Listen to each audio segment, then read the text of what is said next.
तो बच्चों स्वागत है आप सभी का इस वीडियो में। इस वीडियो के माध्यम से बच्चों आपको अभ्यास टेस्ट पेपर कक्षा 8 सप्ताह 1 के भाग 3 विज्ञान का पूरा सॉल्यूशन प्रोवाइड करवाया जाएगा। जी हां बच्चों, भाग 3 विज्ञान के आपका जो पूरा सॉल्यूशन आपको यहां प्रोवाइड करवाया जाएगा, जो कक्षा 8 के जो है प्रथम सप्ताह का है। तो चलिए बच्चों वीडियो शुरू करते हैं और बता दें आपको कि भाग 1 और भाग 2 का सॉल्यूशन हमारे चैनल पर अपलोड हो चुका है, हिंदी और गणित का। तो उन्हें देखने के लिए आप हमारे इस चैनल पर विजिट कर सकते हैं। तो देखिए सबसे पहला आपका विज्ञान में सबसे पहला आपका देखिए निर्देश दिए हुए प्रश्न के नीचे दिए गए विकल्पों में से सही विकल्प चुनकर सही उत्तर तालिका में लिखिए, आपको कहा गया। देखिए सबसे पहला आपका क्वेश्चन है, नीचे दिए गए कथनों को पढ़िए, जिसमें आपका कुछ ऐसा है। पहला, बीजों को अंकुरण के लिए नमी आवश्यक है। दूसरा आपका पौधों की जड़ों द्वारा जल खनिज व उर्वरक का अवशोषण होता है। थर्ड है आपका सिंचाई से मिट्टी का गठन सुधर जाता है।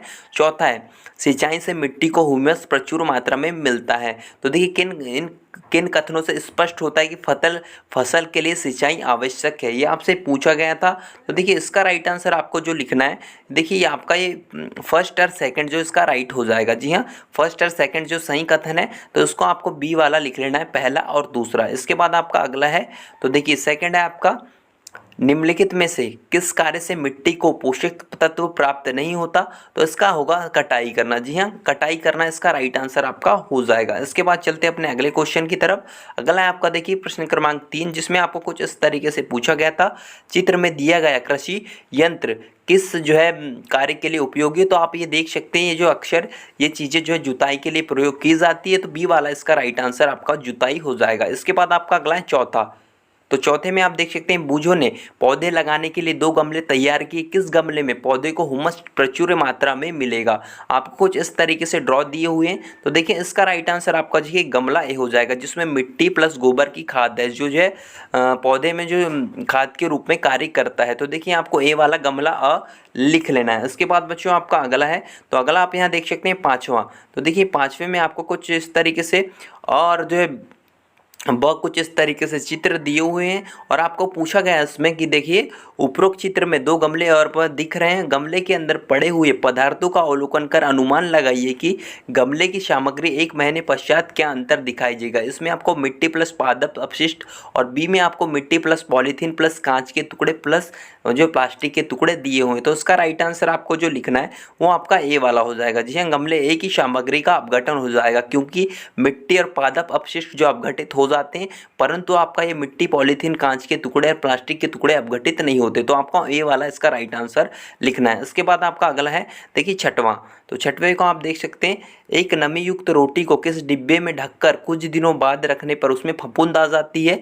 फफूंद की वृद्धि के लिए कौन सी परिस्थिति उत्तरदायी है? तो ए वाला लिखना है आपको, इसमें ए वाला राइट होगा, सूर्य की प्रकाश की अनुपस्थिति से जो है उसमें फफूंद लग जाती है। इसके बाद आपका सातवां है, तो देखिए सातवें में आपको पूछा गया, नीचे दिए गए पौधे में के चित्र में किस पौधे की जड़ नाइट्रोजन स्थिरीकरण का कार्य करती है? तो बच्चों इसका राइट आंसर आपको कुछ इस तरीके से दिया हुआ है। तो देखिए 4 ऑप्शंस है, तो इसका ए हो जाएगा। जी हाँ, ए वाली जो आपकी जड़ है ये नाइट्रोजन स्थिरीकरण का जो इसमें कार्य कर रही है। तो जो इसमें आपका ए चित्र अ लिख लेना है। इसके बाद आपका सातवां है, तो देखिए आपको पूछा गया आठवां।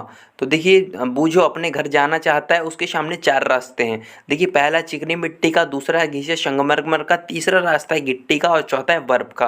तो पूछा गया किस रास्ते से बूझो के फिसलने की कम संभावना है? तो आपको पता है कि संगमरमर में हम फिसल जाते हैं, बर्फ भी जो है फिसलने का जो एक साधन है, मीन्स एक जो बर्फ में भी हम फिसल सकते हैं, और देखिए चिकनी मिट्टी में भी हम फिसल सकते हैं, और गिट्टी में हम जो नहीं फिसल पाएंगे। तो देखिए तीसरा वाला, तो रास्ता 3 इसका सही आंसर हो जाएगा। जी हाँ, सी वाला रास्ता 3 गिट्टी, सी वाला आपको सही कर देना है, टिक कर देना है। इसके बाद आपका अगला है नौवां।